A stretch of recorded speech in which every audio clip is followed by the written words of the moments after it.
எல்லாம் முடிந்தது என்று இயேசு அறிந்து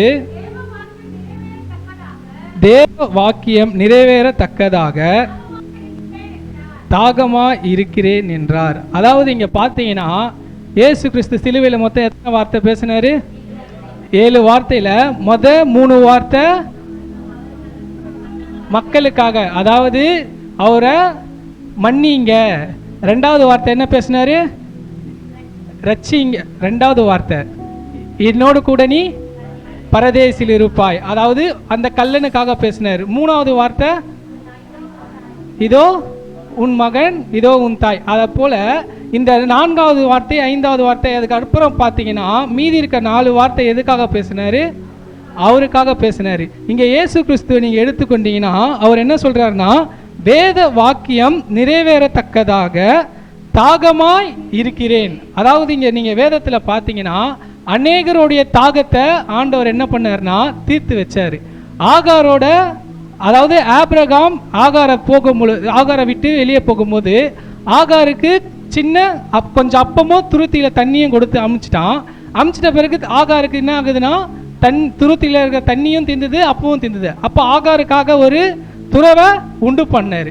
அது போல பார்த்தீங்கன்னா இஸ்ரவேல் ஜனங்களை வழி நடத்தி வராரு. தண்ணீர் இல்லைன்னு கண்மலையத்திலிருந்து தண்ணீரை வர வச்சாரு. அப்போ இங்க அநேக அற்புத அடையாளங்களை கொண்டு அநேக தாகத்தை தீர்த்த ஒருத்தர் இங்க என்ன சொல்றாருன்னா, நான் தாகமா இருக்கிறேன். அதாவது அங்க வசனம் முன்பாக சொல்கிறது, எல்லாம் முடிந்தது என்று இயேசு அறிந்து வேத வாக்கியம் நிறைவேற்றத்தக்கதாக தாகமா இருக்கிறேன். அதாவது எல்லாமே முடிஞ்சிடுச்சு. அதாவது ஒரு வேலைக்கு போறீங்க, நீங்க காலையில ஒரு 8 மணிக்கு வேலைக்கு போறீங்க, நைட்டு சாயந்தரம் ஒரு 6 மணி அது மாதிரி வரீங்க. வந்து முடிச்சோடனே நீங்க என்ன எதிர்பார்ப்பீங்க சொல்லுங்க? வெறும் சாப்பாடு கொடுத்தா மட்டும் வாங்கி வந்துருவீங்களா?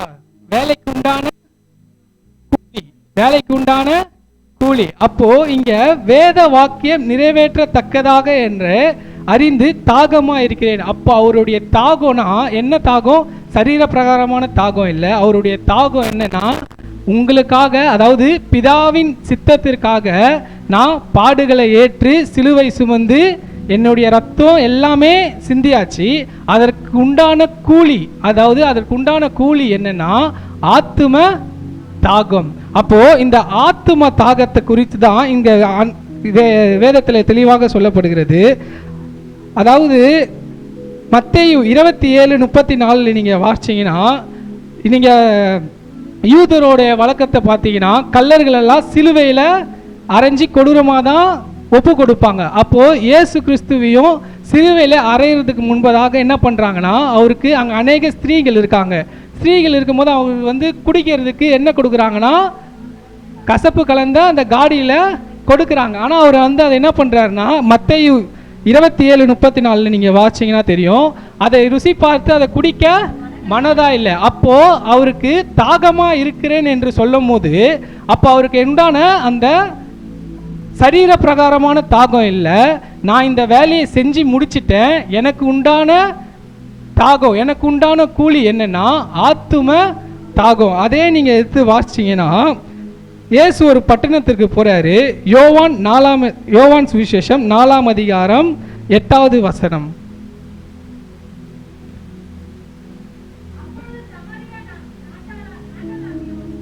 அப்பொழுது சமாரியா நாட்டாளான ஒரு ஸ்திரீ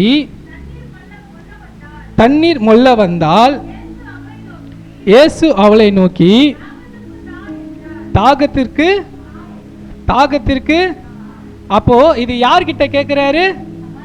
சமாரியா ஸ்திரீ கிட்ட போயிட்டு தாகத்துக்கு தா அப்படி என்று சொல்றாரு. அப்ப அந்த சமாரியா ஸ்திரீ என்ன சொல்றான்னா, நான் சமாரியா இருக்கேன், யூதர்கள் சமாரியர்களோட இது வைக்க மாட்டாங்க, தொடர்பு இருக்காது. நீங்க என்கிட்ட நீங்க தாகத்துக்கு தா என்று அப்படின்னு கேட்குறீங்களே அப்படின்னு அந்த கேட்குறா. அதற்கு இயேசு சொல்றாரு, 13 வாசிங்க. அதுலயே இயேசு அவளுக்கு பிரதி உத்தரமாக, இந்த தண்ணீரை குடிக்கிறவனுக்கு மறுபடியும் தாகம் உண்டாகும், தான் கொடுக்கும் தண்ணீரை குடிக்கிறவனுக்கோ ஒரு காலமும் தாகம் உண்டாகாது. நான் அவனுக்கு கொடுக்கும் தண்ணீர் அவனுக்குள்ளே நித்திய ஜீவ காலமாய் ஊறுகிற நீரூற்றா இருக்கும் என்றார். இப்போ இங்க என்னன்னா, ஸ்திரீ கிட்ட போயிட்டு அவர் என்ன கேட்கிறாருன்னா, தாகத்துக்கு தண்ணி கேட்கும் போது அந்த ஸ்திரீ என்ன சொல்றா, உங்ககிட்ட குடமோ இல்லை எதுவுமே இல்லை, நீங்க ஃபர்ஸ்ட் எங்க கிட்ட கேட்கலாமா அப்படின்னு கேட்கறா. அதுக்கு அவர் என்ன சொல்றாருன்னா, நீ அதாவது நான் உனக்கு கொடுக்கிற தண்ணி அது என்ன பண்ணனா ஜீவ காலமாய் ஊறுகிற நீரூற்றா இருக்கும் என்றார். அப்போ அவளுக்கு என்னன்னா, முதல்ல அவ கேட்கும் போது மாம்ச பிரகாரமா யோசிக்க. இப்போ ஆண்டவர் என்ன பண்றாருன்னா, இத மாதிரி சொல்ல உடனே அந்த ஸ்திரீ என்ன சொல்றா, அந்த ஸ்திரீ அவரை நோக்கி, ஆண்டவரே, எனக்கு தாகம் உண்டாகாமலும் நான் இங்கே மொண்டு கொள்ள வராமல் இருக்கும்படி அந்த தண்ணீரை எனக்கு தர வேண்டும் என்று சொல்றா. அப்போ ஸ்திரீ கேட்கிறானா, அந்த தண்ணீரை எனக்கு கொடுங்க அப்படின்னு என்று கேட்கிறா. அதுக்கு இயேசு என்ன சொல்றாருன்னா, உன் புருஷனை இங்கே கூட்டி கொண்டு வா அப்படின்னு சொன்ன உடனே அதுக்கு அந்த ஸ்திரீ என்ன சொல்றானா, எனக்கு புருஷன் இல்லை அப்படின்னு சொல்லும் போது இயேசு சொல்றாரு, மெய்தான், உனக்கு இப்போ இருக்கிற 5 புருஷன் இல்லாமல் இப்போ இருக்கிறவனும் உனக்கு புருஷன் இல்லைன்ட்டு அவன் பாவத்தை என்ன பண்றா, மறைமுகமாக சுட்டி காட்டுறாரு. அப்போ தாகம், அதாவது அவருடைய ஆத்தும தாகம் என்னன்னா, பாவத்திலேயே இருக்கிற நீ பாவத்திலேயே இருக்கக்கூடாது, பாவத்தில் இருக்கிற நீ நித்திய ஜீவனை, அதாவது ஊறுக அந்த ஜீவ காலமாய் ஊறுகிற நீரூற்றை பெறணும்னா முதலாவது நம்ம பாவத்தை என்ன பண்ணணும், விட்டு வெளியே வரணும். அதனால தான் இப்போ இயேசு கிறிஸ்து எதுக்காக சிலுவையில் அறையப்பட்டார் சொல்லுங்க, நம்ம செய்த பாவத்தினாலும் நம்ம செய்த மீறலினாலும். அப்போ இந்த ஸ்திரீ கிட்ட அவர் என்ன கேட்கிறாருன்னா, உன்கிட்ட இருக்கிற, அதாவது உலக பிரமா அந்த கிணத்துல இருக்கிற தண்ணியை அவர் கேட்கல, உனக்குள்ள ஓடுகிற ஜீவ தண்ணீரை, ஜீவ காலமாய் ஊற்றுகிற நீரூற்றை. அப்போ உனக்குள்ள இப்போ வந்திருக்க ஒவ்வொருத்தருக்குள்ளேயும் அவர் என்ன நினைக்கிறாருன்னா, நிரந்தரமா நித்திய காலமா நம்மளுக்குள்ள என்ன பண்ணணும், ஜீவ ஊற்றுனா முதலாவது நம்ம என்ன பண்ணணும், நம்ம பாவங்களை அறிக்கையிடணும். அப்போ பாவங்களை அறிக்கையிடும் பொழுது அவர் என்ன பண்றாருன்னா, அதுக்கப்புறம் நீங்க வாசிச்சு பார்த்தீங்கன்னா எதற்காக அவர் இது பண்றாருன்னா, 24வது வசனம் வாசிக்கல, 24 அதிலே 24, தேவன் ஆவியானவராய் இருக்கிறார், அவரை தொழுது கொள்ளுகிறவர்கள் ஆவியோடும் உண்மையோடும் அவரை தொழுது கொள்ள வேண்டும் என்றால், இங்க அவருடைய தியாகம் என்னன்னா, அவர் என்ன சொல்றாருன்னா, ஆவியானவர் தேவன் ஆவியா இருக்கிறார், அவரை தொழுது கொள்ளுகிறவர்கள் ஆவியோடும் உண்மையோடும் அவரை தொழுது கொள்ள வேண்டும். அப்போ இந்த ஆவியோடும் உண்மையோடு தொழுது கொள்ளணும்னா முதலாவது நம்ம கிட்ட இருக்கிற பாவம் நம்மளை விட்டு வெளியே போகணும். அப்போ பாவம் நம்மளை விட்டு வெளியே போனாதான் என்ன பண்ண முடியும்னா, அவரை ஆவியோடும் உண்மையோடும் தொழுது கொள்ள முடியும். அதே நீங்க பார்த்தீங்கன்னா, சகேவு என்ற ஒரு மனிதன் இருக்கான். அவன் என்ன பண்றான், இயேசு வராரு என்று அறிந்த உடனே இயேசு எப்படியாச்சும் பார்க்கணும் என்ற தாகம் அவனுக்குள்ள. அவன் என்ன பண்றான், அவன் இருக்கிறதுல இது சகேவு எவ்வளோ ரொம்ப ஹைட்டான ஆளா, இருக்கிறதுல ரொம்ப குள்ளமான ஆள். அந்த குள்ளமான ஆள் என்ன பண்றான், இயேசுவை பார்க்க முடியல, ஏன்னா ஜனக்கூட்டம் அதிகமாக இருக்கு. அதிகமாக இருக்கும் போது இயேசுவை எப்படியாச்சும் நான் பார்க்கணும் அப்படின்ட்டு அந்த வழி அருகில் இருக்க ஒரு காட்டத்தி மரத்தில் ஏறுறான். ஏறி என்ன பண்ணுறான், இயேசுவை பார்த்து கூப்பிட உடனே இயேசு பார்த்து என்ன சொல்கிறாரு, சகேவுவே நீ பாவம் செஞ்சிட்டேன்னு சொல்கிறாரா, இல்லை நான் உன் வீட்டில் இன்னைக்கு தங்க போகிறேன் அப்படி சொல்லி அவர் வீட்டுக்கு போன உடனே அவன் என்ன பண்ணுறான், அவனுடைய பாவத்தை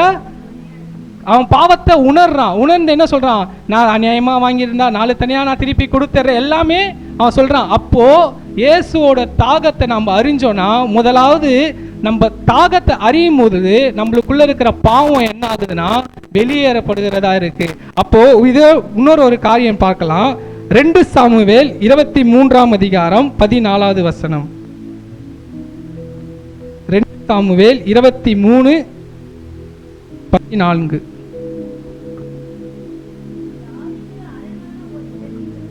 தாவீது அரணான ஒரு இடத்தில் இருந்தான்.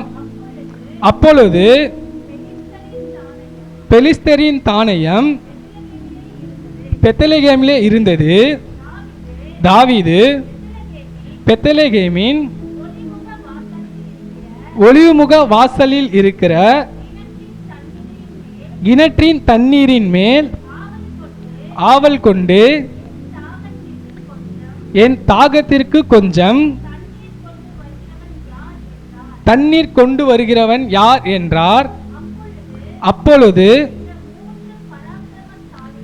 இந்த 3 பராக்கிரமசாலிகளும் பெலிஸ்தரின் பாளையத்திலே துணிந்து புகுந்து போய் பெத்லகேமின் ஒலிமுக வாசலில் இருக்கிற கிணற்றிலே தண்ணீர் மொண்டு தாவீதின் இடத்தில் கொண்டு வந்தார்கள். ஆனாலும் அவன் அதை குடிக்க மனதில்லாமல் அதை கர்த்தருக்கென்று ஊற்றி போட்டு. இங்க பாத்தீங்கன்னா பெலிஸ்தியர் எங்க இருக்காங்கன்னா பெத்லகேமில் ஒரு இடத்துல பெலிஸ்தியருடைய படைகள் அங்க இருக்கு. ஆனா தாவீதுக்கு பாத்தீங்கன்னா அந்த பெத்லகேமில் இருக்கிற அந்த கிணற்று தண்ணீர்ல என்ன பண்றான், ஆவல் கொண்டு அந்த தண்ணீரை அவன் வந்து விரும்புறான். அப்போ ராஜாவோட ஆசையை அறிஞ்சவங்களா, அதாவது ராஜாவோட தாகத்தை அறிஞ்சவங்களா, அது 15வது வசனம் பார்த்தீங்கன்னா 16 வந்து பார்த்தீங்கன்னா, அப்பொழுது இந்த 3 பராக்கிரமசாலிகளும் பெலிஸ்தியரின் பாளையத்திலே துணிந்து புகுந்து போய், அதாவது ராஜாவோட தாகத்தை அறிஞ்ச அந்த 3 பேர் என்ன பண்றாங்கன்னா, அவங்க பெலிஸ்தியரா இருக்கலாம், அவங்க யாரா வேணாலும் இருக்கலாம், ஆனா ராஜாக்கு என்ன வேணும்னா அந்த கிணற்று தண்ணியில ராஜா ஆவலா இருக்காரு, அந்த கிணற்று தண்ணியை நான் எப்படியாச்சும் எடுத்துட்டு வரணும் அப்படின்ட்டு அந்த 3 பராக்கிரமசாலிகள் என்ன பண்றாங்க, துணிந்து போறாங்க. நம்ம திருச்சபையிலையும் போன வாரம் தான் நம்ம அனௌன்ஸ்மெண்ட் பண்ணோம். என்னென்ன பண்ணோம், ட்ராக்ஸ் ஊழியம், மருத்துவ ஹாஸ்பிட்டல் ஊழியம், அது மாதிரி நிறைய ஊழியங்கள்லாம் செய்யணும் அப்படின்ட்டு. ட்ராக்ஸ் ஊழியம் கொடுத்தா அவங்கள சும்மா விட்டுருவாங்களா சொல்லுங்க, அடிப்பாங்க. இன்னைக்கு காலைல கூட கேட்டேன் ஆரோன் கிட்ட, ட்ராக்ஸ் ஊழியம் கொடுத்தா அடிப்பாங்களேடா, என்னடா பண்ணுவேன் அப்படின்ட்டு. ஐயோ அப்போ அடித்தா எப்படி நாங்கள் இருக்கிறது அப்படின்னா, இல்லை ஏன்னா போன வாரம் இந்த இதை கேட்டுட்டு மேலே போய் உட்காரும்போது நான் பார்க்கும்போது ட்ராக்ஸ் ஒருத்தர் கொடுக்குறாரு, வீடியோவில் ஆன்லைனில் பார்க்கும்போது ட்ராக்ஸ் ஒருத்தர் கொடுக்குறாரு, அவர் என்ன பண்ணுறாங்கன்னா அடிக்கிறாங்க. அப்போது அடித்தாலும் பரவாயில்லைன்ட்டு என்ன பண்ணுறாங்கன்னா அவர் திருப்பி கொடுக்குறாரு. அதே மாதிரி இன்னொரு சம்பவம் பார்த்தேன், இயேசுவின் ரத்தம், அதாவது சுவிசேஷத்தை அறிவிச்சுட்டு போகிறாங்க ஒரு ஊரில்.